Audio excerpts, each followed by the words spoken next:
You may be aware that India and African Forum Summit 3 in 2015, India pledged an overall lines of credit of US $10 billion for Africa, in addition to the US $600 million as grant and 50,000 as scholarship. We in Gujarat welcome the students of Africa to come here to learn from us, to discuss with us, and to teach us also as to what their culture is, what their overall societal experiences are. Prime Minister Modi said, "It will liberate your potential and not constrain your future." He reiterated that we'll keep our market open and support our industry to invest in Africa. We'll also bring our digital revolution to support the development in Africa and in other places on a range of areas. India's relation with Africa has remained close and warm. Our engagements has enhanced over the years, including in the areas of defense and security, trade and business, healthcare and capacity building. I'm sure Africa Day today in Gujarat will provide a new direction to Africa-Indian relations based on equality, mutual respect, and shared gains, in addition to identifying broad areas of cooperation in political, economic, and social development. My best wishes, and once again, I welcome you all. Welcome to the Africa Day in Gujarat. I hope you have a memorable stay.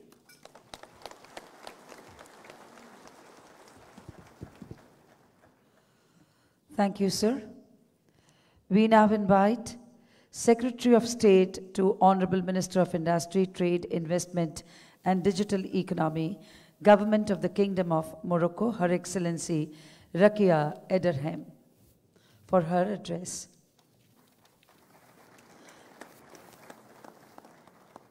Her Excellency Rakia was appointed by His Majesty King Mohammed VI.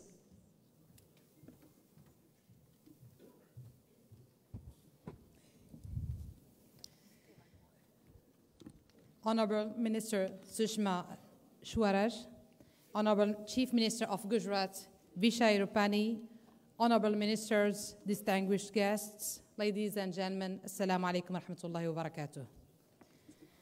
Namaste. On behalf of the government of the Kingdom of Morocco, we wish to convey our appreciation to the host country under the leadership of the Honorable Prime Minister Narendra Modi, of the many attention which we have enjoyed, for the warm welcome and for the excellent support provided. It is with great pleasure that I stand before you today to share with you some insights how Morocco envision and contribute effectively to the African economic development and integration. My speech will address the three main takeaway messages. First takeaway message: Africans have got to believe they have a destiny to be great. Africa holds great promise for sustainable, profitable growth and has all merits to be designated as the last frontier of the global economy. Let me give you some reasons that I think justify the why. The first one, the continent has a young population with the growing labor force, a highly valuable asset in an aging world. In 2040, Africa is expected to have the world's largest working age population of 1.1 billion, 70% of which we will be below age 30. And this is exactly what Africa needs to fuel future growth. Second one, Africa is still urbanizing and much of economic lies ahead. According to United Nations, an additional of 200 million Africans will live in cities over the next decade, a vast consumer market whose expectation and demand profile are a conversion toward Western standards. We are talking about an aggregate of $2 trillion in consumption by households and businesses, and which is growing faster than the continent's GDP growth. Third one, non-resource sectors, communication, construction, financial services, tourism, and transportation posted stronger growth rates than energy and raw materials. In the meantime, commodities made a negative 4% contribution to growth after positive direct contribution of 12% during the last decade. Fourth one, while Africa lags globally in aggregate FDI inflows, the rate of return on foreign direct investment in Africa, 2% or 12%, surpasses that of any other region, including developing Asia. This high return on investment indicates substantial and untapped commercial opportunity. 5.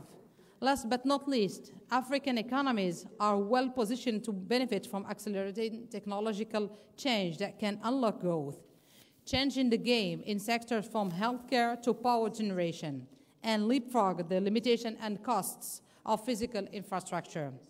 This resilience of large parts of Africa in the face of challenging conditions reflects continuing diversification in many of the continent's economies. Second takeaway message, translating the vision into action. I would say it in other words, that the ultimate competitive advantage that could have Africa, governments and businesses, is their ability to learn how to translate learning into action rapidly, and inherent impediments into concrete economic and business opportunities. So despite its natural resources, endowment, and its population, which represents 16% of the world's population, Africa presents itself as an insignificant player in the world economy, only 2%, of global GDP, 5%, of the foreign direct investment, and just over 3% of world trade. Also, besides the very low level of intra-African trade, which represents 15%, compared to 72% in Europe and 50% in Asia, African value added in intra-African exports does not exceed 2%, compared to 7% in Asia and 18% in Europe. Africa will need $130 billion yearly investment in national and regional infrastructure in coming years, like power plants, electricity grids, roads, bridges, railways, airports, post facilities, telecommunications, water, and sanitation. Africa infrastructural imperative creates important opportunities for Indian power companies, engineering and construction firms, and other services provided. The good news is thanks to the good will at the highest level of implement the continental agenda of for 2063, the Africa we want. 49 African member countries signed last March the African Continental Free Trade Agreement, which represents a counter-current to the rising winds of protectionism across the Atlantic and the Pacific, and aims to liberalize goods and services trade. And in the second phase, will address issues such as competition, intellectual property rights, and investment facilitation. This agreement should be viewed as a necessary step to yield the hoped-for results, and will definitely move the economic integration of the African continent forward. Third, and the last takeaway message, the only source of knowledge is experience, and Morocco is keen to share his vision for development. Given Morocco's status as a lower middle-income country in Africa, it is natural to ask whether the experience of Morocco in building its economy over the last decade or two lessons, good or bad, that other African countries might draw. I say yes. Morocco has a lot to learn from Africa and vice versa. At a time when the Kingdom of Morocco is among the most developed African nations, and when the majority of member states look forward our return, we have decided to join our family again, a family we had not really left. In fact, even before the Kingdom of Morocco reintegration to the African Union, His Majesty King Mohammed VI has paid 46 visits to 25 African countries where numerous agreements were signed. Major strategic projects were set up to these countries, and this year, thanks to the unprecedented dynamics initiated by roll visits, Morocco is ranked as the first investor in Africa, which I will illustrate through two main examples. First example, Africa Atlantic Gas Pipeline Project, Nigeria, Morocco, Europe, that will indeed contribute to creating regional electricity market and a substantial source of energy, which will help develop industry, improve economic competitiveness, and speed up social development. Second one, example, fertilizer production plants both in Ethiopia and Nigeria, which aim at improving agricultural productivity and promoting food security and rural development. Morocco has always considered that its strength comes primarily from its regional and international economic integration.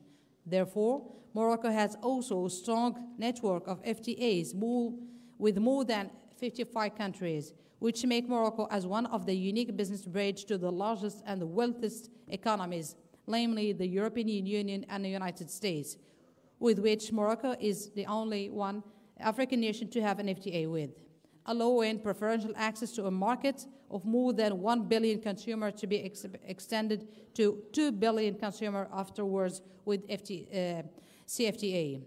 We enthusiastically invite India to join African nation dynamism in concrete terms and to give new impetus to the whole of our continent in the framework of this summit in areas which are priorities for our nations. I firmly believe that the promising Africa-India partnership can grow and prosper thanks to the complementary nature of our resources and skill, and thus helps us to achieve our objectives and serve our peoples.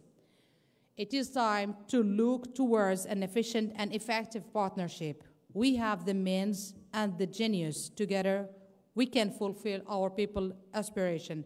Thank you for your attention. Thank you, Your Excellency.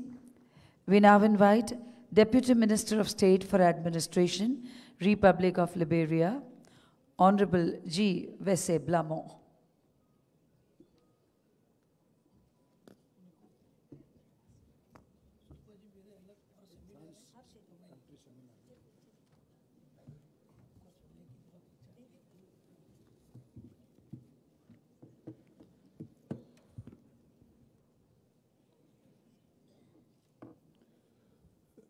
The Chief Minister of Gujarat, Your Excellency, all protocol observed. It is with thee a great pleasure to form the part of this 2019 Vibrant Gujarat Summit. If a member can serve me, and according to my research, this is the first time Liberia was invited to participate in this summit. I want to be grateful to the organizers of this summit for recognizing Liberia and inviting us to be a part of this. History tells me that Indian-Liberian relations have gone far back as 6 decades. And not to forget, during our civil crisis, India contributed peacekeeping to UNMIL, thus saving the life of our people. I want to be grateful on behalf of the President and people of Liberia, His Excellency, George Manenwea, who was elected as president of our country just last year. For those of you who don't know Liberia, it's the first African republic that gained her independence in 1847. As we speak, there are plans on the way from the contribution made by the government of India to construct a conference, a multi-purpose, state-of-the-art conference center in Monrovia on the Bali Island to be named after the father of this nation, Muhammad Mangadi. We want to be grateful to the people of India. On the trade front, India has been engaging in Africa, and Liberia in particular, with a lot of incentives and a lot of investment in our country. Today, one thing that touched my heart is the effort to organize an African Day during the summit. Organizing an African Day is very vital to the existence of ourselves, the African people. For India to recognize the continent of Africa, and Gujarat to recognize the people of Africa. I must be grateful to you, Mr. Chief Minister, for your leadership role played in this regard.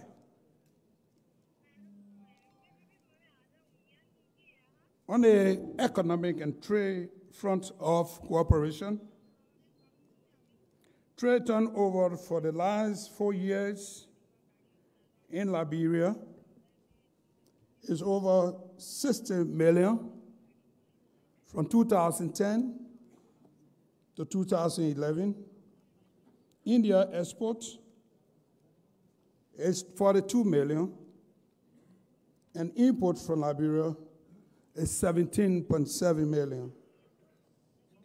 Want to be grateful for inviting us. In order for Africa to benefit from the effort of India, we all need to come together to share our experiences, share our shortcomings, and make sure our two continents or countries work together for the promotion of trade and commerce. Distinguished ladies and gentlemen, I'm proud to be a member of this convention or summit in too many ways. It gave us the opportunity to explore means to give the idea of our investment opportunity in our countries, and to explore investment opportunity for people that want to invest in Africa. In my own country, Liberia, there are a lot of investment opportunity there. And this include oil exploration, mineral exploration, infrastructure, pharmaceutical, and etc. We want to invite this summit through Your Excellency to explore opportunity in our country and our continent.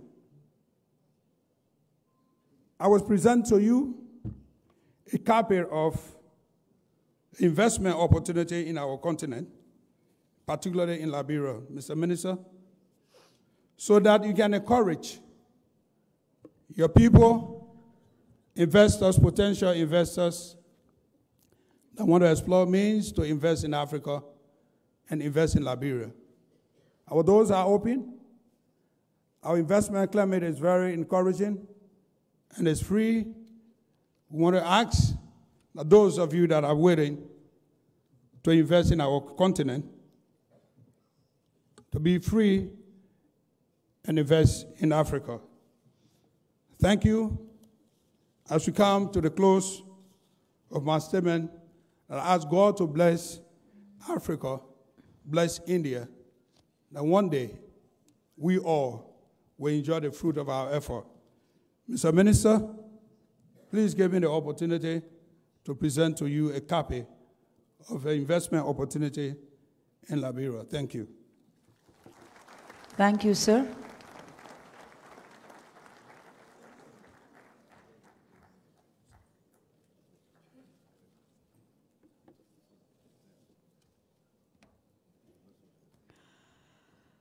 We now invite State Minister for International Affairs in Ministry of Foreign Affairs, Republic of Uganda, His Excellency Mr. Henry Okello.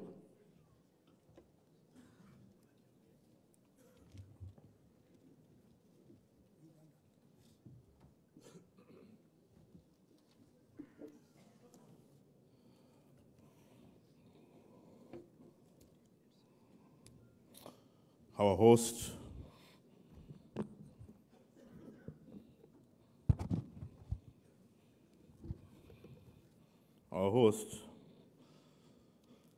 the Honorable Minister of External Affairs of India, Honorable Sushma Swaraj,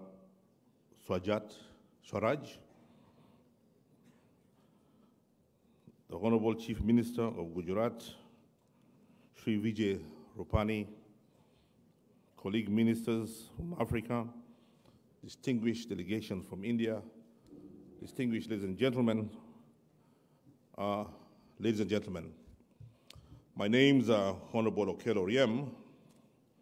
I'm the Minister of State for International Affairs of Uganda. The biggest mistake that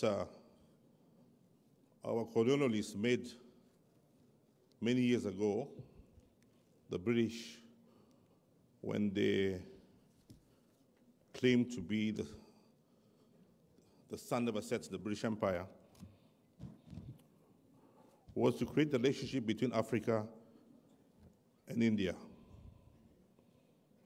The first Africans, the first Indians to land in Uganda, or rather in East Africa, came in there in 1895 to construct a railway from the coast of Mombasa in Kenya into the hinterlands, into Uganda. They were brought to construct a railway using what is famously known as karahi. I don't even know what karahi is. They're using their hands and using simple tools to construct a railway that went for miles and miles into the jungle of Africa. And those Indians who came in 1985 brought us stories of how the Indians were struggling to independence and to free themselves from the British colonialists. They told us stories of the struggles of Indians to become independent. In 1939, when the Second World War started, amongst the many Africans who were brought to Burma and India to fight the Japanese was my father and many other Africans who, in the struggle to fight in the Second World War, met Indians who told themselves and told the Africans that they become independent of the colonialists and they are free. The Africans who returned from the Second World War back to their countries then got inspiration from the Indians to start the liberation struggle to free Africa from the colonialists. That is how we started our relationship. So we are grateful. We, the great-grandchildren of those who were there when the railways were being built and those who fought in the Second World War, today reap the benefits of the relationship between India and Africa that started a long time ago, and hence our independence. The Indians continue to stay in Africa and in Uganda. And I always say something about the Indians, how hardworking they are, how creative they are, how endurance they are. I once said that the Indians are like Coca-Cola. For every 2 minutes you walk in any commercial district, you will not fail to get Coca-Cola. And that's how the Indians are. Be it in Africa, be it in the United States of America, or even be it in Europe. They are always there working in small shops, in big supermarkets, and all kinds of industries. Don't get me wrong, there's nothing wrong with, you're not really Coca-Cola, but you're good people. But we're inspired. We're inspired by the Indians, and we're inspired by the champions of industry, particularly in Uganda. The one thing I'd like to assure this August House is that there is a gentleman that keeps emerging each time we talk about Uganda. There's somebody who has died a long time ago and is no more part of Uganda. He's buried. I don't know where he's up there, but it's the person called Idi Amin. Because whenever we talk to Indians about Uganda, they ask us, what about Idi Amin? Idi Amin is no more. Uganda has raised itself of Idi Amin. Uganda is independent of Idi Amin. There is a new leadership in Uganda. There is now President Yoweri Kaguta Museveni, who is in charge of our country, and for the last 30 years has transformed the Uganda, which was destroyed by Idi Amin, to become a prosperous country, when we hoped in future to become an industrialized country, and are working hard for it to become a middle-class economy. So, when you're talking about business in Uganda, talking about business in Africa, Idi Amin is not part of it. We have invited all Indians who lost their properties and assets to come back to Uganda. The Marivanis are big industrialists in Uganda. The Meta Group are big industrialists in Uganda. You have the Bahati Group, which is Airtel and telecommunication in Africa. Ashok Group is in Africa, and many other companies are in Africa and Uganda. We look forward to many of you to continue coming to Uganda, many of you to continue coming in Africa. I keep reading the press. I keep reading the press and seeing in the news how there is continuous complaint about the international community, about China in Africa. But the Indians were there before the Chinese. The Indians were in charge before the Chinese. The Indians started business in China before the Chinese. Then what happened? What happened? Somewhere along the way, we got it all wrong. Somewhere along the way, we stagnated. And the Chinese took the opportunity and came in and grabbed all that was there between our two relationships.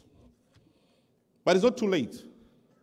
It is not too late, because any beautiful girl will stand there and not know if there's another more handsome man coming. So the Chinese came first. For the Indians came first. They ignored this beautiful Africa. Well, we danced them for a little, but then the Chinese now came and have taken over. But I'm sure, and we look forward for the Indians to come back and do what they know best in the relationship with Africa.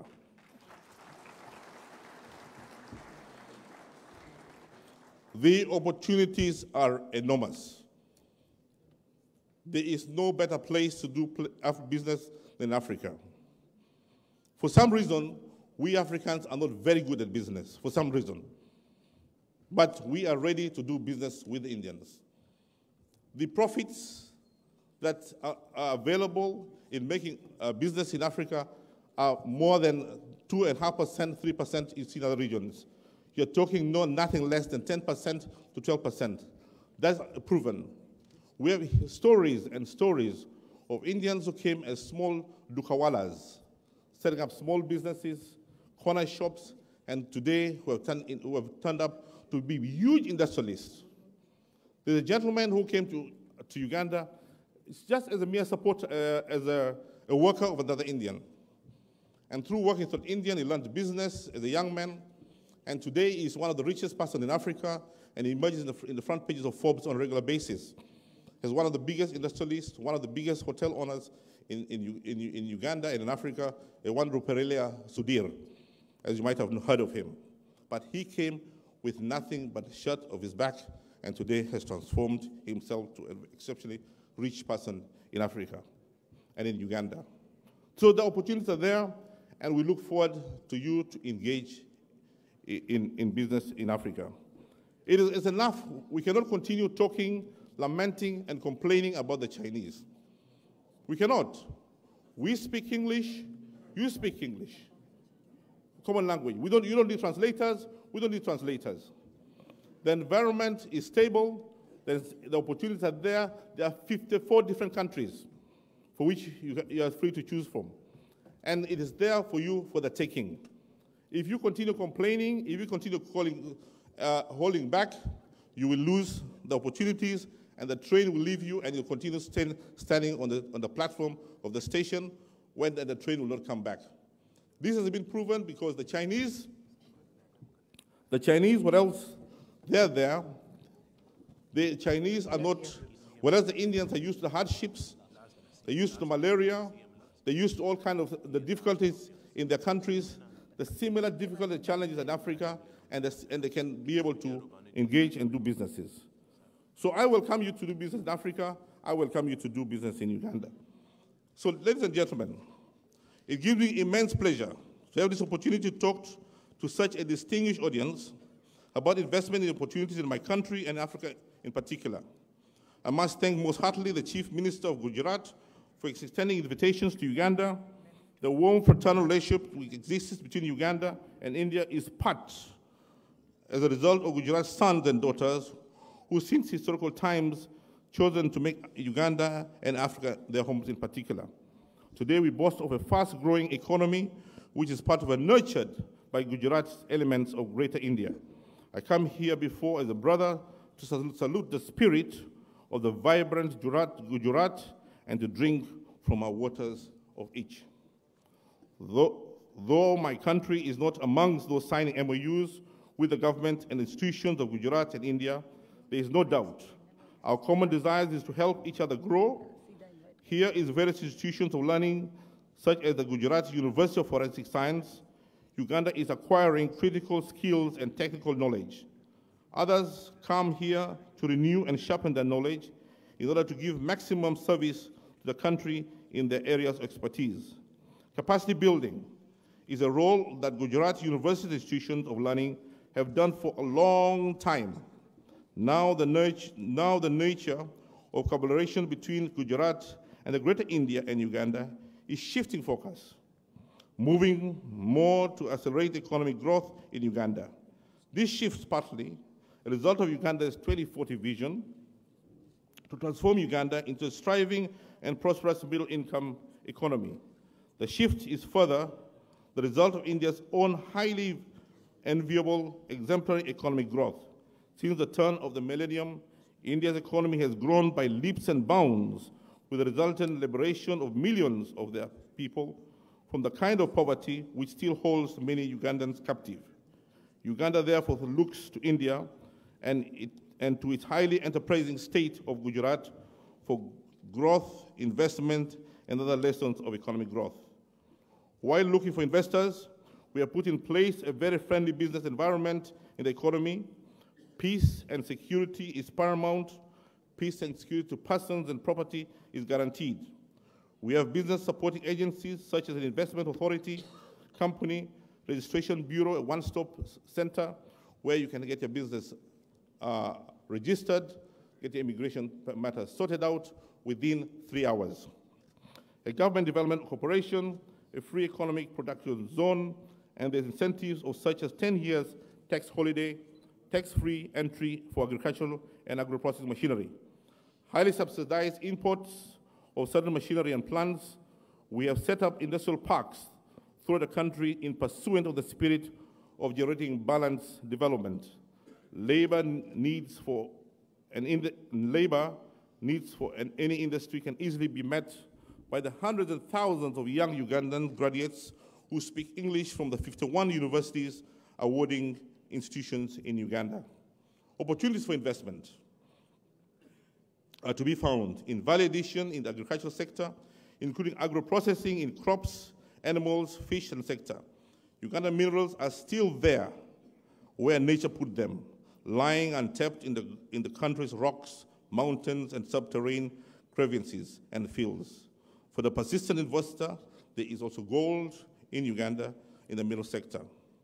Uganda encourages investors in this area to add value and not simply to extract these minerals for export to overseas markets as has been in the past, characterized by the exploitation of Uganda's mother continent. Africa's iron, Africa. Uganda's ore is found in great abundance and is of the best quality. Still looking under its soil, Uganda found oil recently and more gas. There are very many investment opportunities in the oil sector, including the newly opened ground for more explorations. But such oil, as is confirmed, now has necessitated the setting up of an oil refinery and the construction of a pipeline, among other heavy investments required in this area. The Uganda Oil Corporation has been set in place to oversee investments and growth in the sector.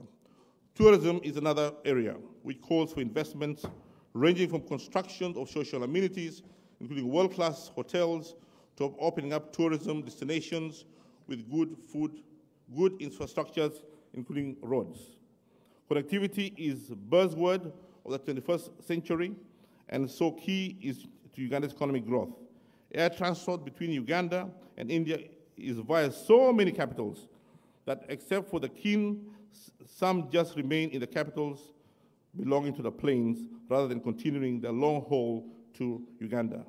Yet Uganda attractions such as the source of the Nile, the mountains of the moon, mountain gorillas, etc. are found nowhere else.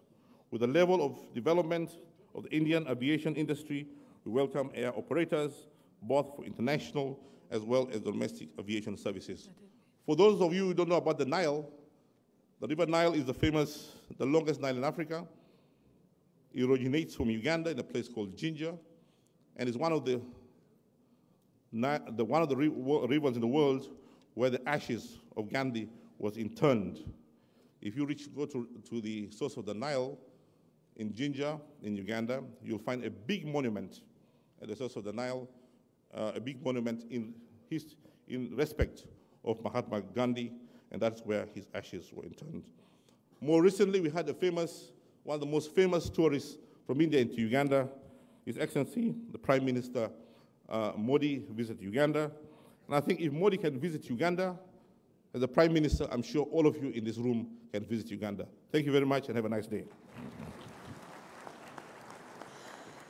Thank you, sir. Honorable Minister, External Affairs, Government of India, Srimati Sushma Swaraj has struck a chord with young and old alike with her round-the-clock eagerness to help and social media presence. With her use of technological interventions to further diplomatic concerns for a state, she has made her mark as the human face of diplomacy. These are Honorable Prime Minister's words of praise for Sushma ji. She has helped and connected with Indians living overseas and even people of other nationalities. Excellencies, ladies and gentlemen, we are honored to invite Honorable Minister Srimati Sushma Swaraj for her keynote address.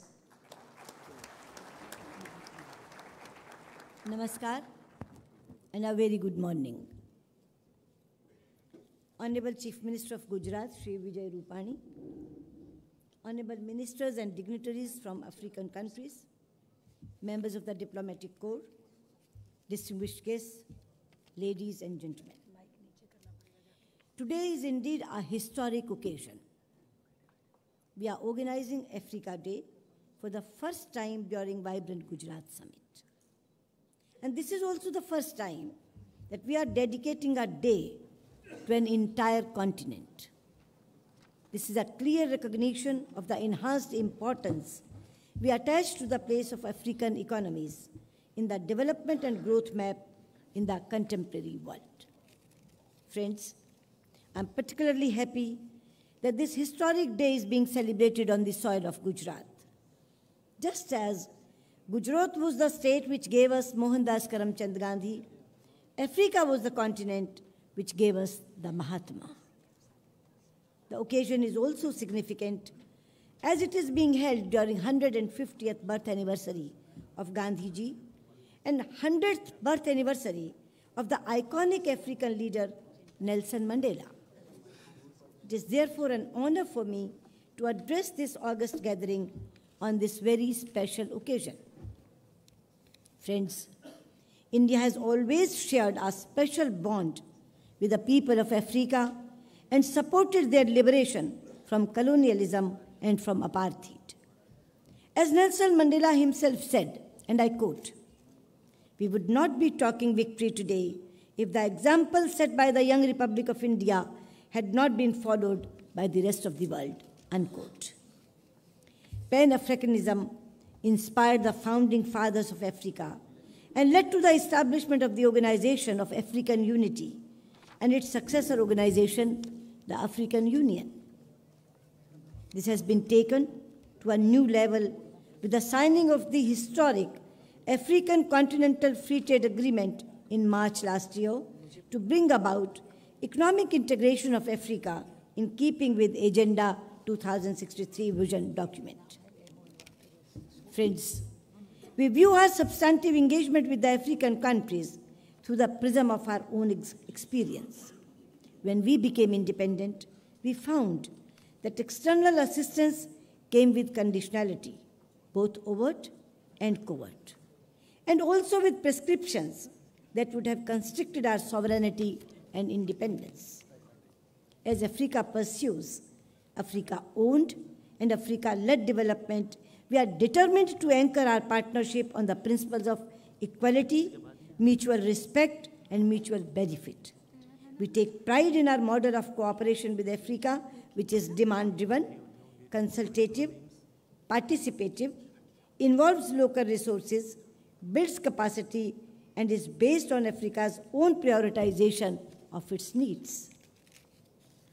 Prime Minister Modi has declared Africa as top priority in our foreign and economic policy. Articulating our Africa policy in 10 broad guiding principles during his visit to Uganda, he stated, and my friend from Uganda will vouch for this, he stated that our development partnership will be guided by African priorities.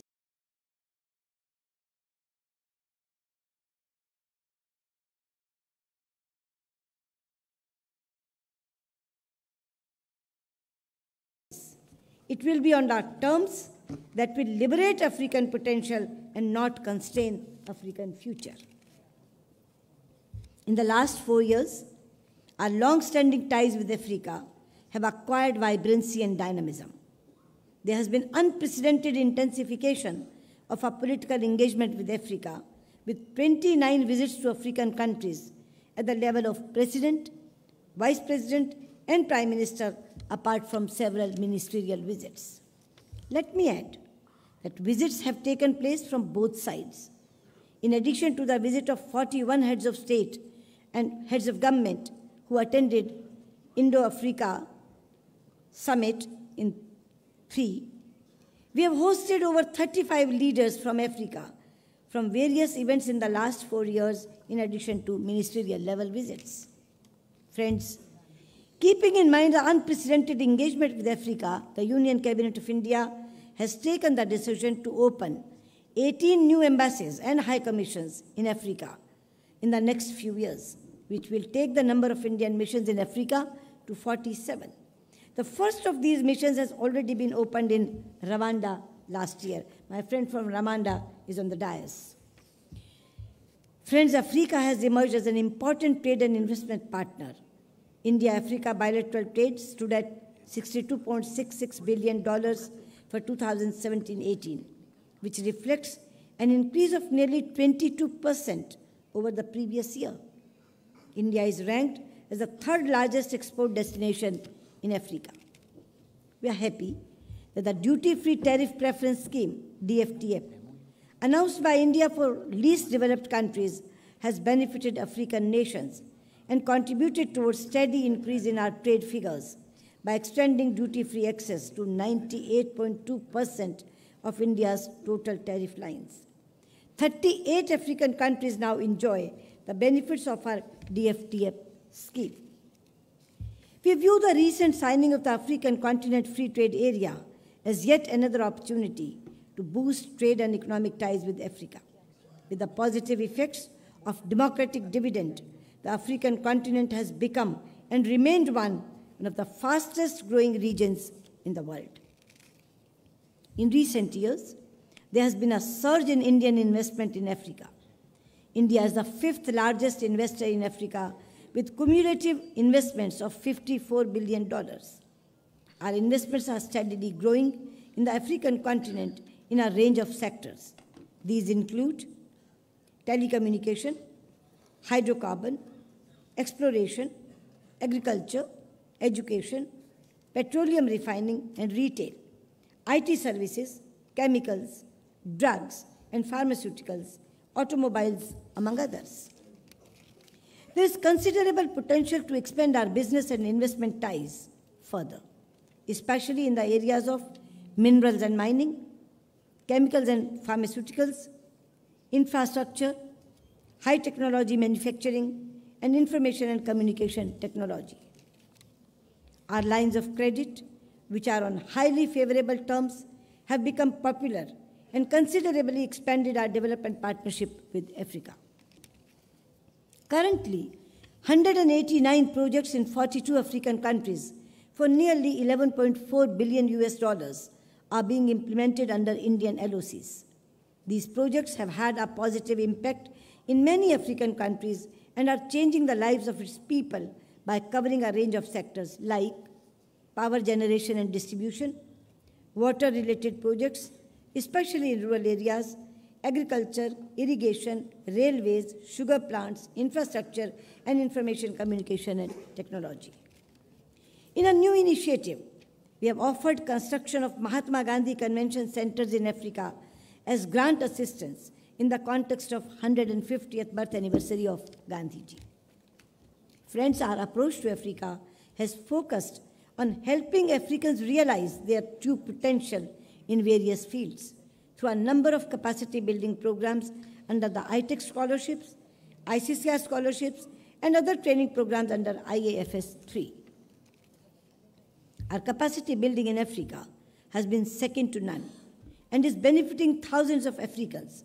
I'm happy that some of the African students in India have joined us today, and I would like to extend a special welcome to these young representatives who are the future of Africa.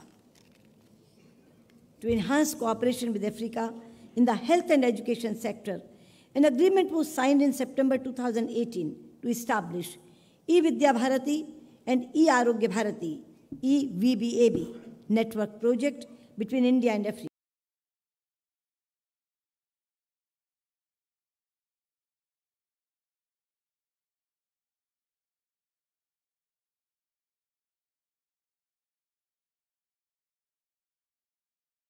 Which aims to provide tele-education and tele. Many of the African countries like India are victims of terrorism. Consequently, preserving peace and security, countering terrorism and extremism is an important element of our engagement. We are one of the largest contributors to UN peacekeeping missions and have participated in all the peacekeeping missions in Africa, playing an important role in the African continent. You are aware of the close security and defense relations we have had with many countries in Africa over the years. We also support each other at international level and have common interests on international issues like UN Security Council reforms, counter-terrorism, peacekeeping, cybersecurity, and energy security. An important element of our engagement is our connection with the Indian diaspora. People of Indian origin, in whichever part of the world they are, be it in the Western world, Gulf, or the Middle East, Asia or Africa, have played a key role in socio-economic development of their adopted countries, while keeping Indian ethos, values, and cultures alive.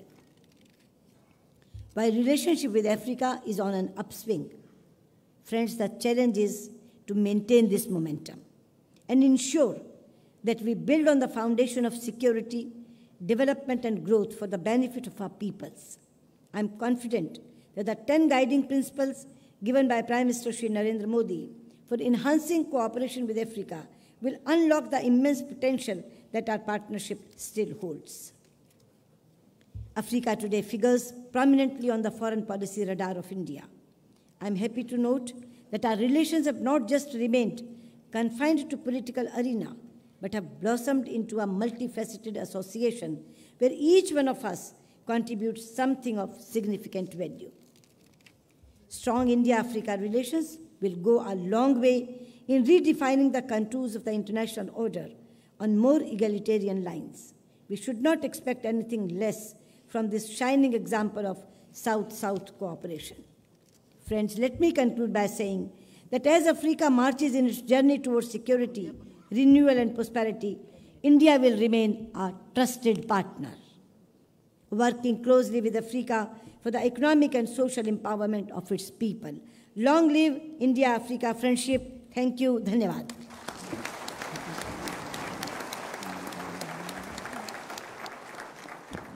Thank you, ma'am. We will now witness a tripartite MOU being signed by Gujarat Trade Fertilizers and Chemicals Limited and Ministry of External Affairs, Government of India, and Government of the Republic of Congo in the chemicals and petrochemicals sector to explore further the possible establishment of an ammonia-urea project in the Republic of Congo. We invite the three signatories to please come on the dais with the MOU for a photo opportunity.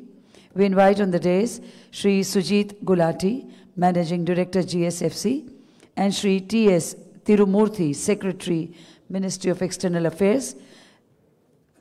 And we also invite Mr. M. Naisfore Fila, Minister in charge of Technical and Vocational Education, Training and Employment, Government of the Republic of Congo.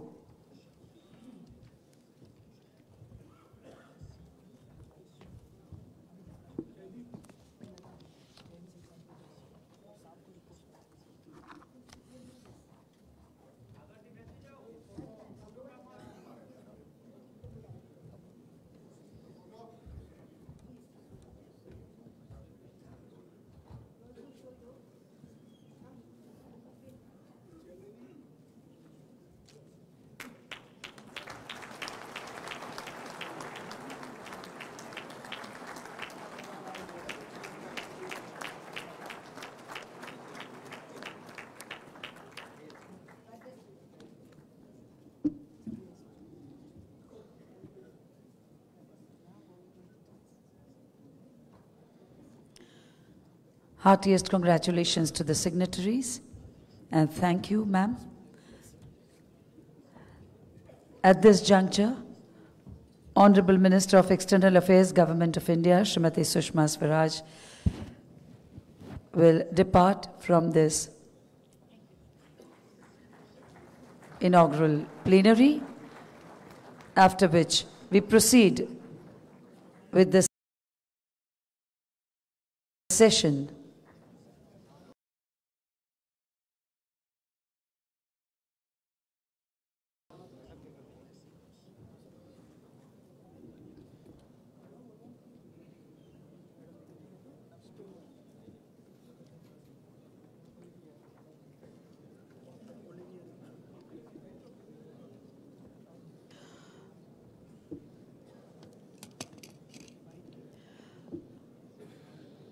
We proceed with the inaugural plenary in the august presence of Honorable Chief Minister of Gujarat, Shri Vijay Rupani, and Honorable Deputy Chief Minister of Gujarat, Shri Nitin Bhai Patel. We now invite Minister of State, Ministry of Foreign Affairs and International Cooperation, Republic of Rwanda, His Excellency Mr. Olivier Dhangirehe.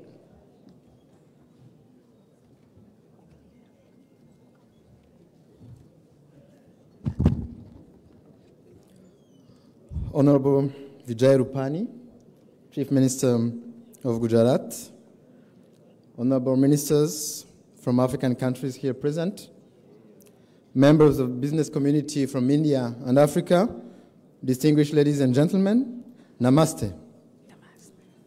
On behalf of His Excellency President Paul Kagame, President of the Republic of Rwanda and Chairperson of the African Union, and on my own behalf, I'm honored and pleased to participate in the 9th Vibrant Gujarat Global Summit, particularly this year, with the introduction of the Africa Day, a testimony to India's growing partnership with the African continent, as we've seen in the short video.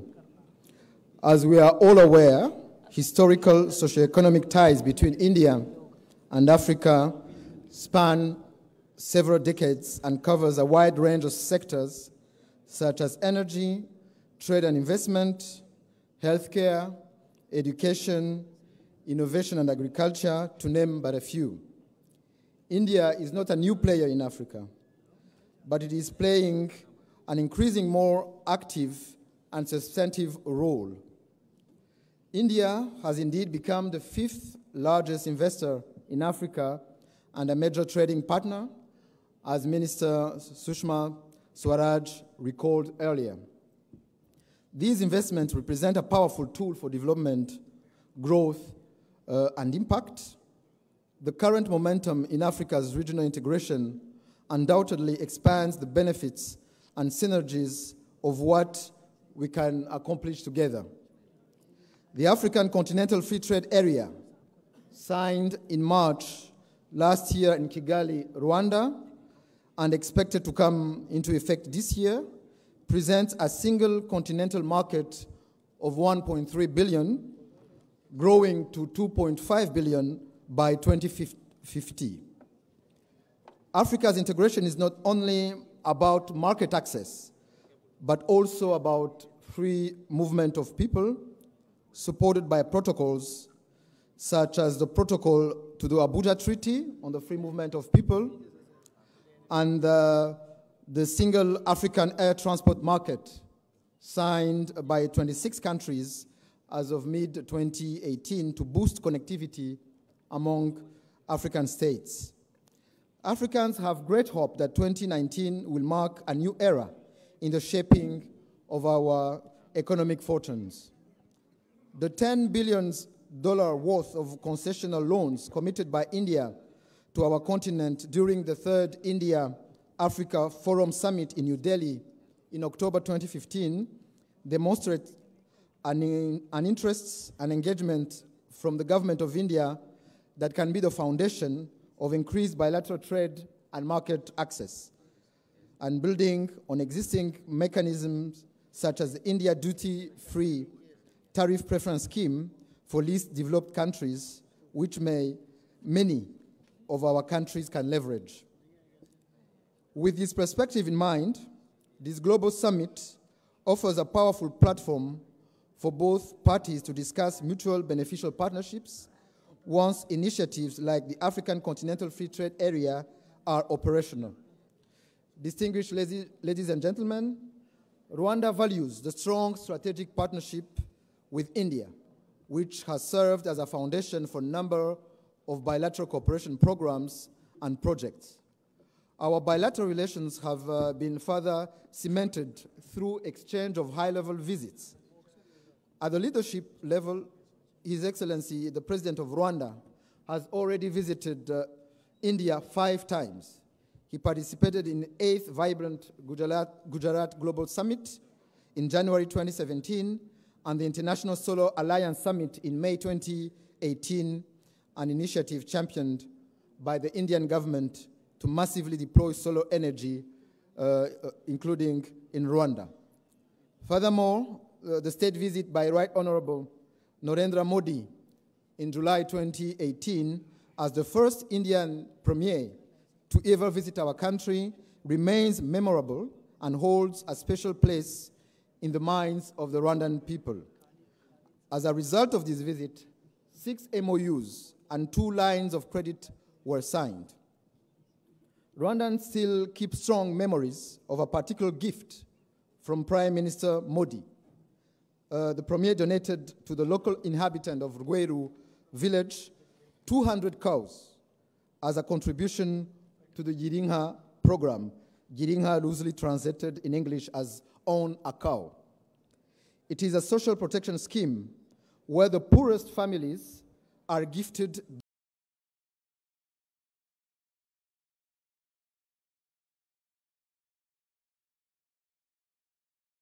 dairy cows by the government, and the first female calf born to the cow is gifted to a neighbor to promote not only economic solidarity, but also brotherhood and consideration.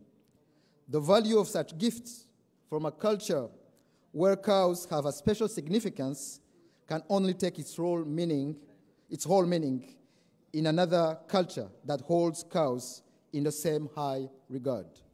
Distinguished ladies and gentlemen, in addition to the good bilateral relations, trade and investment between India and Rwanda, we have experienced positive growth trajectory with more than $600 million worth of investment and 142 companies registered, to say the least.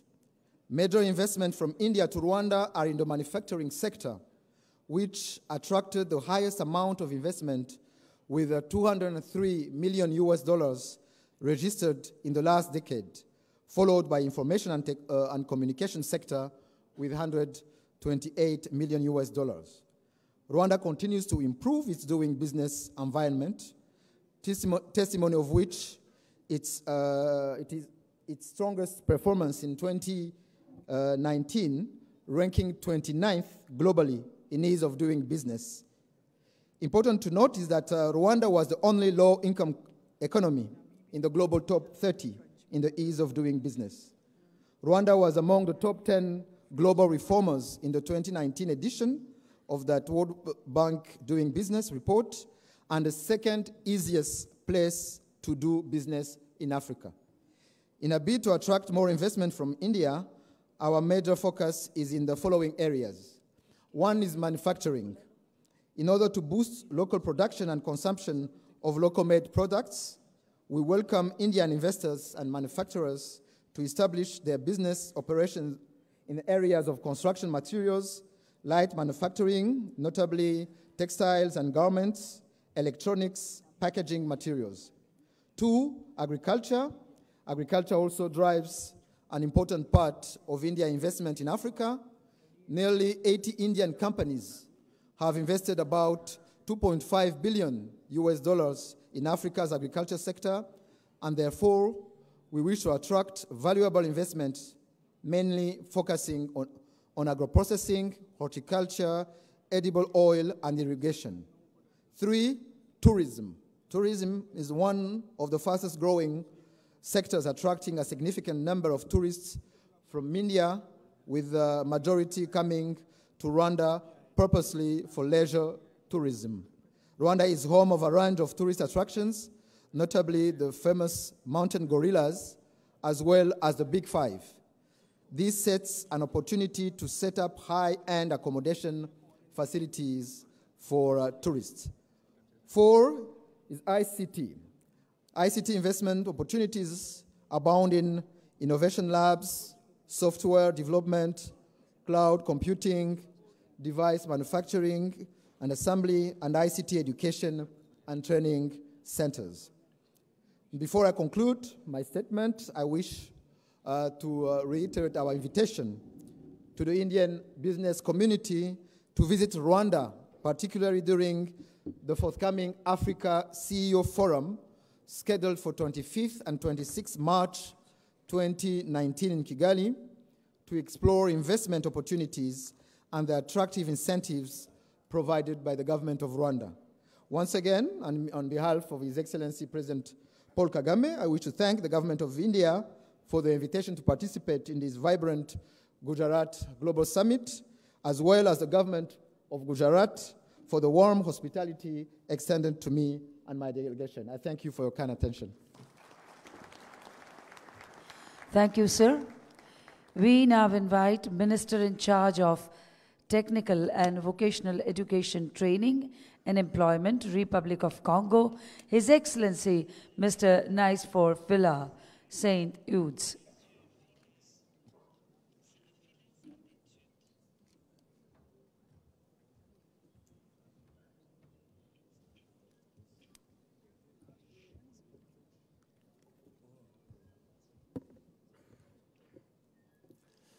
Monsieur le ministre en chef du Gujarat, honorables ministres, distingués invités, le président de la République du Congo, son Excellence Denis Sassou Nguesso, m'a demandé de conduire une délégation pour participer à ce sommet. Le Congo est donc heureux de participer, particulièrement à cette journée dédiée à l'Afrique. Nous vous en remercions fortement, Monsieur le ministre en chef du Gujarat. Le Congo est situé en Afrique centrale, à une superficie de 342 000 kilomètres carrés, une population de 4,5 millions d'habitants et dispose de 5 frontières avec d'autres États de la sous-région, la République démocratique du Congo, la République centrafricaine, le Cameroun, le Gabon et l'Angola, ce qui place bien sûr le Congo comme un grand pays de transit vers les autres pays frontaliers. Le Congo est un pays pétrolier, forestier et minier, membre de l'OPEP. Il est aussi membre de la communauté des États de l'Afrique centrale, membre de la communauté économique et monétaire de l'Afrique centrale.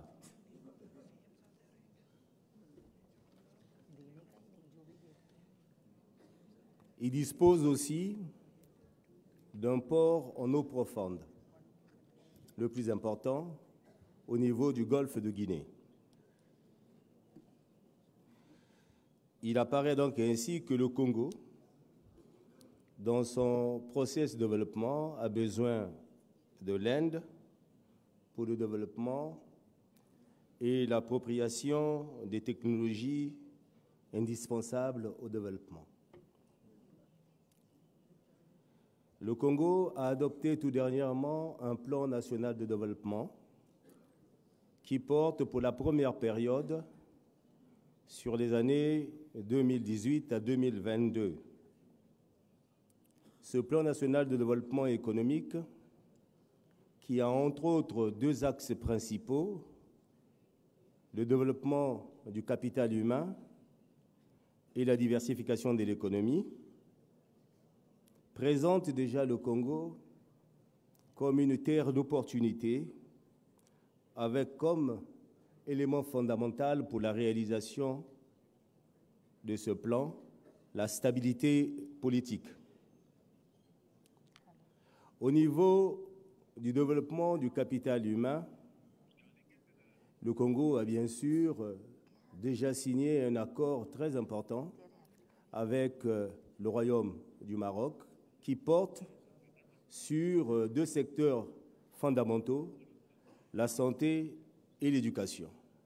C'est ainsi que nous invitons le gouvernement de l'Inde à investir dans ce secteur privilégié parce qu'il ne saurait y avoir de développement économique intégral et inclusif si l'on n'a pas une ressource humaine de qualité. Le deuxième axe important de ce plan porte sur la diversification économique, je l'ai dit, mais en prenant l'agriculture comme étant le pivot central de cette diversification économique avec toute la chaîne de valeur qui peut être créée. Donc, à cet effet, et vous venez de le voir, nous venons de signer un accord assez particulier au niveau des fertilisants avec le gouvernement du Gujarat et la société GSFC pour mettre en place une unité de production de l'urée en République du Congo avec une vocation sous-régionale. Donc nous exhortons et nous invitons fermement le gouvernement de l'Inde ainsi que les investisseurs indiens à venir investir en République du Congo du fait de 2 facteurs fondamentaux, la stabilité monétaire et la stabilité politique. Je vous remercie.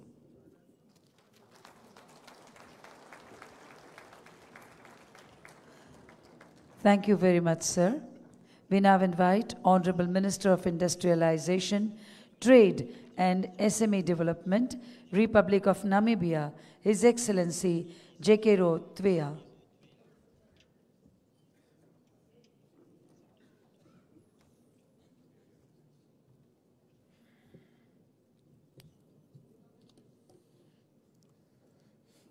Madam Director of Proceedings, Honorable Chief Minister,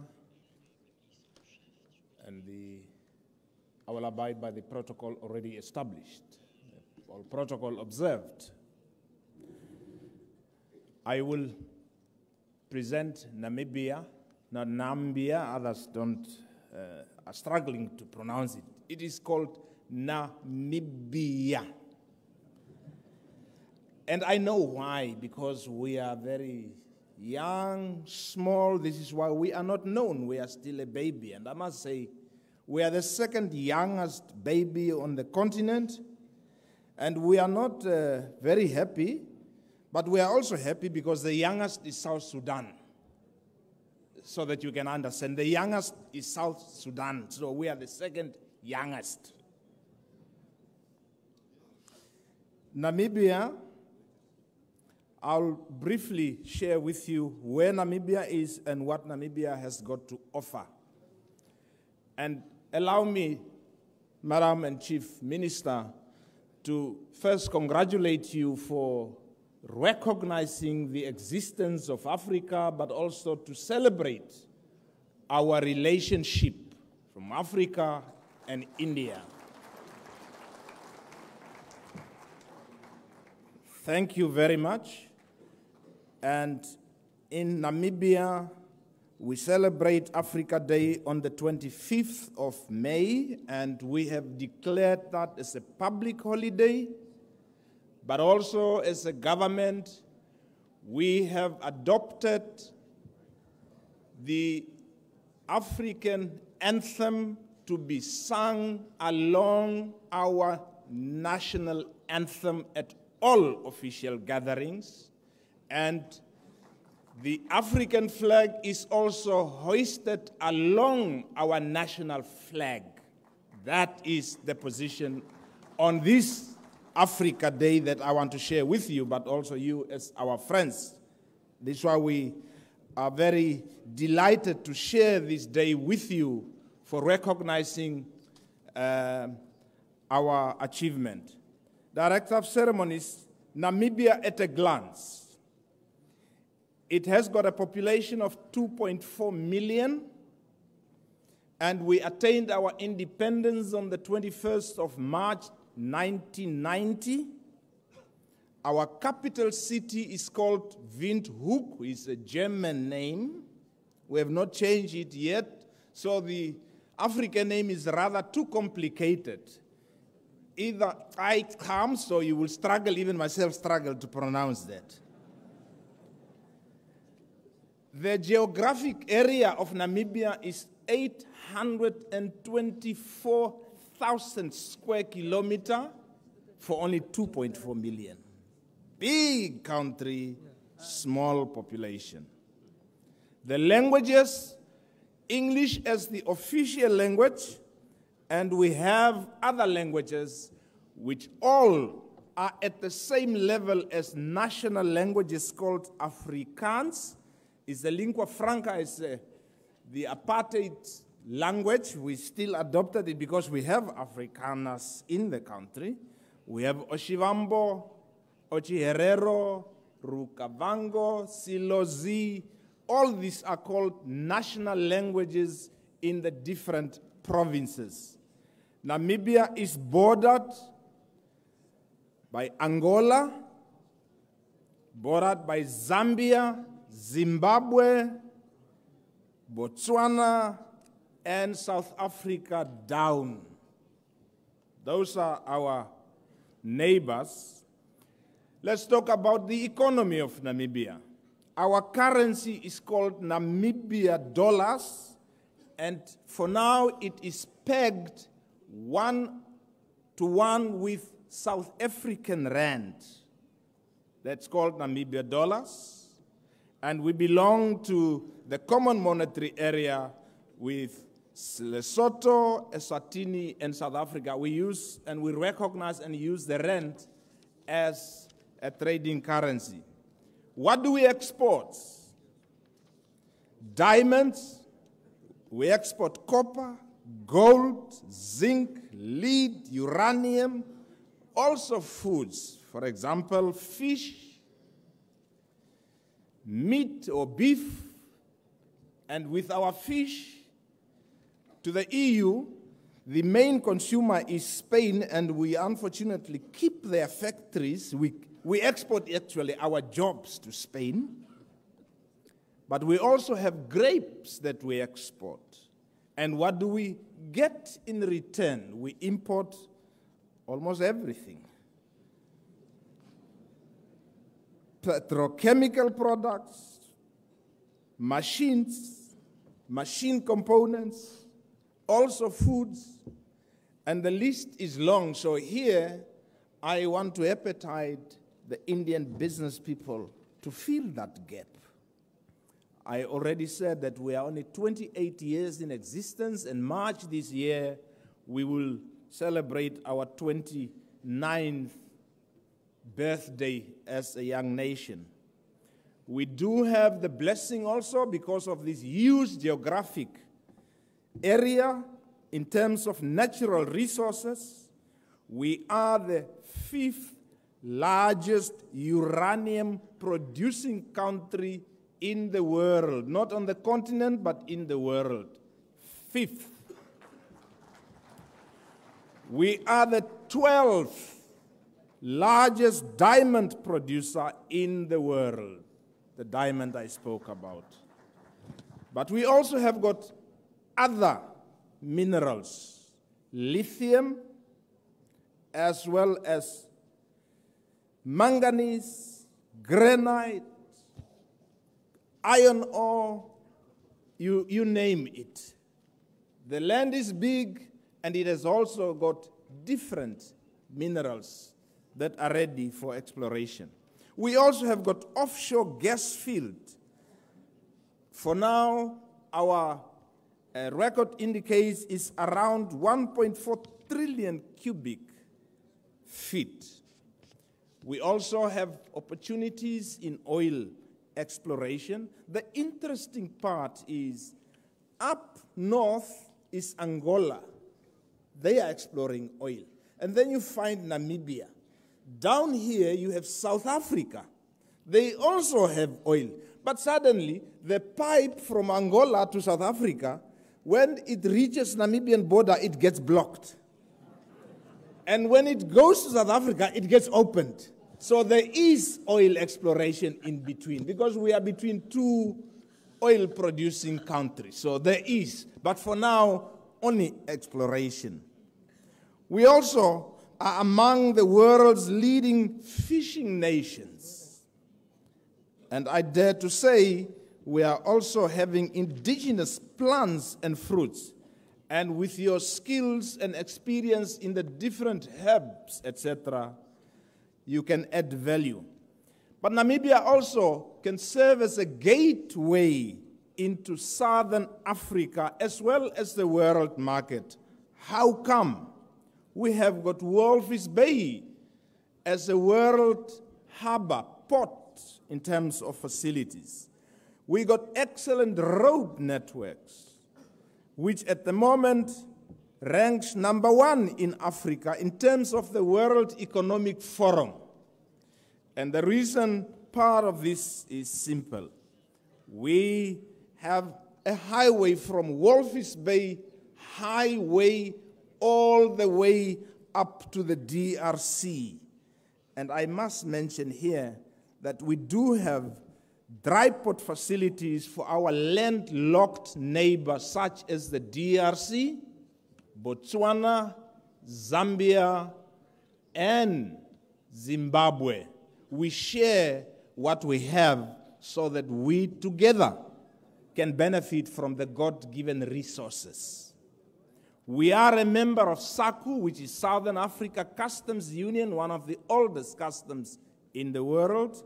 But we're also a member of SADC, Southern Africa Development Community, of which currently Namibia is holding the rotating chairmanship from August last year until August this year. And on this note, let me, as a Pan-Africanist, I discussed with my dear sister from the DRC, and she was very unhappy that I made a remark that we are in Addis to discuss the issue of Congo, and that apparently sent a very wrong and scary message to potential investors. You suddenly now abandon the DRC and say there are problems, we cannot invest there. That is not what I intended. So SADC is at peace with themselves. So the DRC included. My dear sister, I did not mean to really scare any of the investors to the family of SADC. The market penetration, we are believing and forecasting around 2.1 billion in Africa, and we are also having some what we call agreements with EU, the USA, and I must mention here, because I was party to it as well, that our beef is one, if not the only African country that has been accepted to be exported to the USA because of its quality. We're also a member of EFTA as well as Mercosur, but we serve as a gateway. I must share with you that in terms of you as potential investors, what is in for you? There is freedom of locations, but also the special economic zones regime. We're continuously looking at how we can help and facilitate you to make a success of your investment. We invite you to Africa and to Namibia, and therefore it is our obligation to create a conducive environment for you to grow your bottom line and not to exploit you. We have some successful stories on telecommunications. We have got Huawei. We have got MTN from South Africa, which is also known in some other African countries. We have got other investors like Rio Tintos, PwCs, the Coca-Colas, Investec, Dundees, BPs, and you name it. So there are some corporate companies investing in Namibia. What are our priority areas? As you have listened from the introduction, the mandate of the ministry that I'm heading is industrialization, meaning focus on manufacturing value addition of our mineral resources, but also after that, trade, and then SME development. So we also want to grow our small and medium enterprises so that they can drive the industrialization agenda. But we also want, this time around, not to complain about exporting our mineral resources immediately after extraction, but beneficiation, and through that, value addition. And I want to mention here that this is not only valid for Namibia or SADC or the continent, but it is important to save our young people who are seeing from the continent these resources being shipped out. This is why they are risking their lives to follow, because they believe that is where life is. So we want to keep them on the continent through beneficiation and the job creation. The area for investments, agriculture, fisheries, logistics. Namibia at the moment is working towards making it a logistics hub already. Air, rail, as well as road.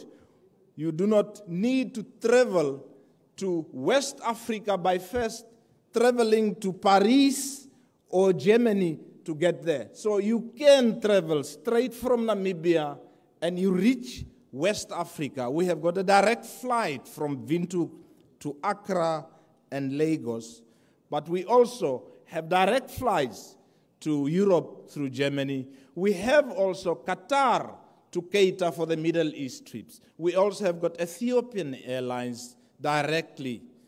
We also have got KLM. So we are making the traveling distances, but also the cost easier for you, either as a tourist or as an investor. That is the infrastructure. We also have the port deepened to allow bigger ships to come closer to the shore to save on the cost of loading and offloading. Other areas, manufacturing and processing. Here I must say, and my colleague from Rwanda, I did not share this with him, but I must congratulate them that they have started with the assembling of Volkswagen. Namibia also has joined. We started with the assembling of Peugeot and Opel Corsa. So there are already movements going on. So with the automobile in India, we are inviting you also, because we have got enough land where you can do your assembling and reach out to your markets. Fertilizers and petroleum exploration, as I said about these pipes that only come closed when it reaches Namibian soil. So the opportunity is there. Pharmaceuticals, steel and glassware manufacturing. In the area of manufacturing is unexploited. You are welcome to please grow your businesses, expand your businesses in that area. Mining and energy. Yesterday, I only hinted about the solar or renewable energy. We've got the first raw material, which is the sun, unhindered. But the other areas I would unfortunately not share with you, because those are political and security matters. But for business purposes, we do have the facilities for investment. Tourism is another investment opportunity. We still have the five, or the big five as they are called. And I must say that we have a problem as a government to convince the people to reduce the number of elephants. There are over 20,000, and they are actually destroying also some of the infrastructures. But we cannot cull them immediately, otherwise you know what would happen in the world. And so, oh, this African country has now become a danger to their own animals. But we do have management law in place how to manage these resources, from elephants, rhinos, all the different antelopes, etc. But the opportunity is plenty to explore the fauna and floras. When you have made up your mind to go to Namibia, you will be assisted. We do have a dedicated directorate in the Ministry Investment Center that would give you the necessary information, all legal documents that you require. You will not be exploited by those that would see in you a business opportunity and say, we can actually assist you and play a consultancy for you. We do that as a government, and you are free to contact us. So the details, I have my colleagues here. We have got a stand there. You can reach us first from Delhi, and so we will direct you. You will not get lost. So the ministry is the entry point, whether you are a tourist, for any information as far as investment is concerned. I must also say that as SADC and as a chair, we are promoting the theme that was adopted, and that is the industrialization, but also with the youth empowerment, that the youth who will be the leaders of tomorrow cannot be spectators now. We want them to understand what is awaiting for them by already empowering and involving them now, so that tomorrow, when we step down, we don't need to worry and to feel scared that the youth will sell us back to the colonizers. We must make them part of our development. Namibia also plays her role, and the African Continental Free Trade Area, we have ratified last year to be part of the bigger family of Africa, so that we do not have to complain. The agreement will therefore facilitate, as it was said by my colleague from Rwanda, the free movement of goods. But goods cannot take themselves. So the people must move freely as well to do business. And we are pleased to be with you here as reliable partner, that you have got Africa now, not only Namibia as a single country, but as a continent with now I've seen we are now 1.3 billion. So we already have got two big markets that can trade with each other.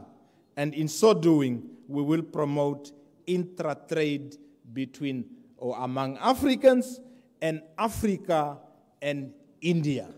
We're looking forward to have you with your drive as New India, and we are also saying you are now having a new Africa as a reliable partner. Thank you very much for your attention. Thank you, sir. Honorable Chief Minister of Gujarat, Shri Vijay Rupani's government, based on 4 pillars of good governance, of being sensitive, transparent, decisive, and progressive, is all set to scale new heights of progress and development, contributing to Honorable Prime Minister's vision of New India. We now invite Honorable Chief Minister of Gujarat, Shri Vijay Rupani ji, for his special address.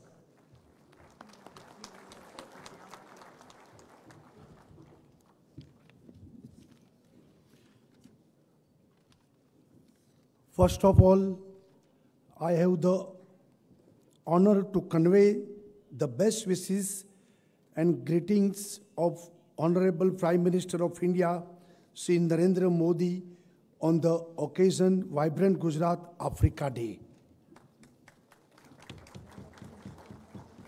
Excellencies, esteemed dignitaries on the dais, ladies and gentlemen, Namaskar. I am honored to address the distinguished guests at the inauguration of Africa Day under Vibrant Gujarat 2019 banner. India and Africa share a time-tested and special bond. Both the regions were indigenous civilization with rich heritage, culture, and values. Gujarat's historic relations with African continent in trade, commerce, and culture have grown into a sustainable partnerships over the years. Gujarat has a long coastline with close proximity to African coast. This attracts Gujaratis to migrate to Africa for trade, commerce, and culture exchanges centuries back. Sizable population of Gujaratis have long settled in countries like South Africa, Kenya, Tanzania, Uganda, Rwanda, etc., and are actively contributing to their economic growth. Similarly, Gujarat is home to thousands of Indians of African origin, the Siddhis. For more than 6 centuries, Siddhis community has contributed to vibrant history and culture of Saurashtra region of Gujarat. Another important historical link with Africa is Mahatma Gandhi, father of our nation. Mahatma Gandhi developed non-violent civil resistance movement, the Satyagraha movement on African soil.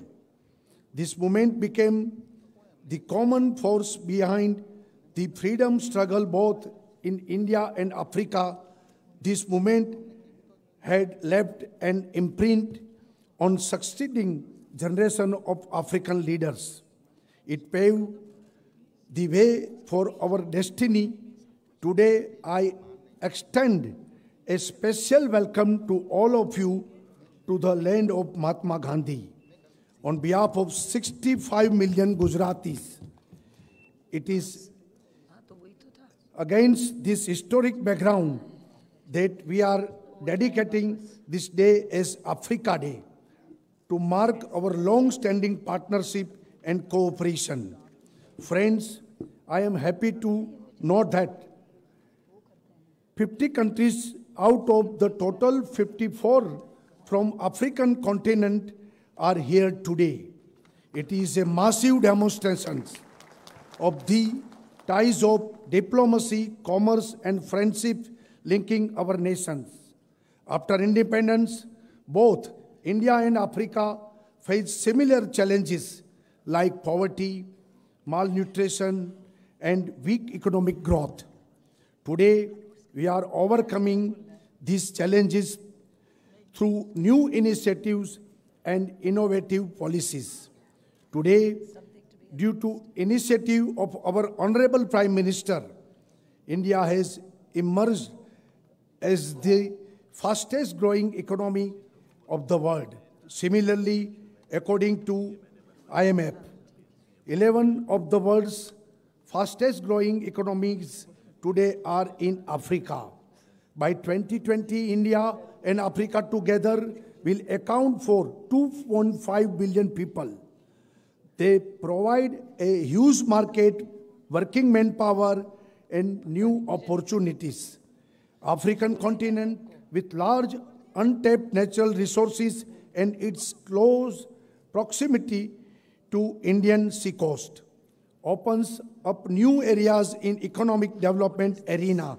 Friends, India's private and public sector enterprises have invested in African continent recently. It has gained a change momentum. They have invested in sectors like automobile, engineering, chemical, IT, petrochemicals, etc., telecom, pharmaceutical, oil and gas in many African countries. Friends, today we have put together Indian companies with expertise in these designated areas. I am sure this platform will provide you an opportunity to see how this expertise could meet the requirement of African countries. To my friends from Indian industries present here, I would say Africa today represents a big opportunity in economic cooperation and collaborations. A continent of 54 countries with a population of over 1 billion people. Gujarat, known as the growth engine of India, is the fastest growing state in India. On this Africa Day event, I would request Gujarati companies active in Africa to invest more in Africa. Friends, India-Africa partnerships is based on strong political commitment and economic engagement, which is symbolic and fraternal. I wish that this vision would be fulfilled in this Africa Day event. Gujarat feels proud to be a part of this initiative. In the end, I would request all of you to pay a visit to Statue of Unity, world's largest statue. This iconic structure is a vision of our Honorable Prime Minister, Shri Narendra Bhai Modi, dedicated to our leader, late Sardar Vallabhbhai Patel. You will witness the architecture marvel of our engineers and grandeur of the statue. Thank you. Wish you a pleasant stay in Gujarat. Sauno Abhar. Dhanyavad. Namaskar. Thank you, Honorable Chief Minister, sir, for that very guiding and inspiring and enlightening address. We take this opportunity to present mementos, the Statue of Unity, to all our dignitaries on the dais. May we request Honorable Chief Minister, sir, to present the mementos to our excellencies on the dais.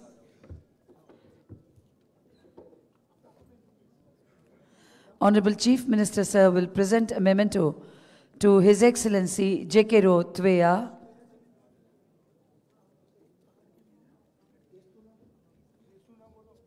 Honorable Minister of Industrialization, Trade and SME Development, Republic of Namibia.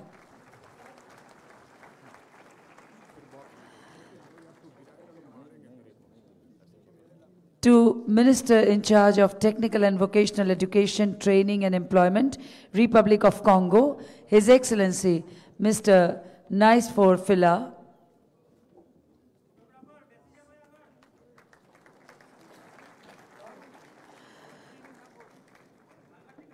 Minister of State, Ministry of Foreign Affairs and International Cooperation, Republic of Rwanda, His Excellency Mr. Olivier Dahangirehe.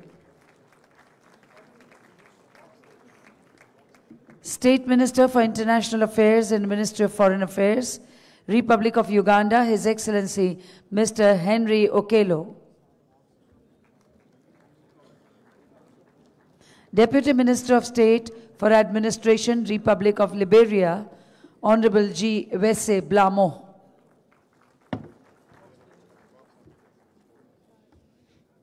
And Secretary of State, Ministry of Industry, Investment, Trade and Digital Economy, Kingdom of Morocco, Her Excellency Ms. Rakia Ederham.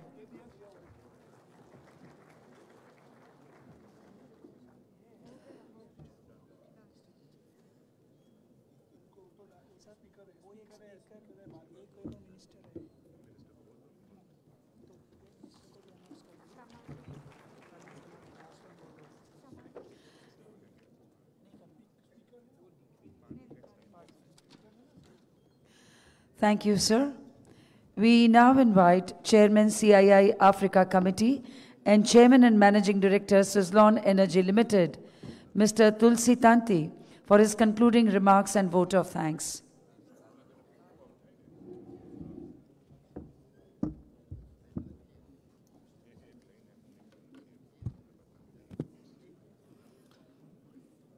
Sri Vijay Bhai Rupani, Honorable Chief Minister of Gujarat, Excellency from the Africa continents, respected dignitaries on and off the dais, distinguished guests, ladies and gentlemen. So today we have heard a lot about the great opportunity for the industries, particularly small, medium and large industries from India, and particular in Gujarat. We have an enormous opportunity for the business and trade between India and Africa. So India and Africa have a lot of opportunity with the right initiatives, trade policy, reforms, upgrade infrastructure and acceleration of the ongoing reforms of the enhanced ease of the doing business. India Exim Bank supports. I am confident that India-Africa bilateral trade can touch $150 billion in the next 5 years. I would like to highlight some of the key areas where Indian company can further strengthen its cooperations in the Africa. There is a good opportunity and investment in the huge potentiality waiting for us to tap there in compelling with the enhancing the Indian investment in a core area of infrastructure, agriculture, food processing, renewable energy, services, IT and knowledge industries. In agriculture and agro-processing sector, India has a unique opportunity in the partnering of green revolutions. In the continued through the public-private partnerships, we can leverage very much. The surge of the service trade in Africa offers a new opportunity for Indian companies, especially in the area of education, health, IT, telecommunications, tourism, and entertainment. Particularly when I see the Africa continent opportunity for the state of Gujarat, and particularly SME companies, the great value additions in the textile, pharma, food processing, renewable energy, EPC business, and the skill development areas, that's we can able to leverage very much. Our annual flagship event of the CII Exim Bank Conclave in India Africa Project Partnership has been participation of the emergent dignitaries from across Africa and India who have already actively built the bridge and to strengthen the partnership between the two regions. With the multi-faces involvement in the heads of the states, ministry, business leaders, the financial institutes and investment agency conclave has formed the one-stop that cater to interests of both the business and political stakeholder alike. The 14th editions of the India-Africa Conclave is scheduled from 17th to 19th March 2019 at New Delhi, and I would like to take the opportunity to invite all of you to join the moment of the event to explore the good partnership with the business, B2B business areas. Excellency, I would like to share with you Dragon versus the elephants. When it starts, it's okay, dragons may go faster, but when the elephants start running, it is very difficult to stop. Thank you very much. Thank you, and with that we conclude this inaugural plenary. We also have almost the same size of audience in the adjoining room, that is room number 3, who are watching this live on a screen. We thank them also for being present during the entire function. Within the next 5 minutes, we change over to the technical plenary.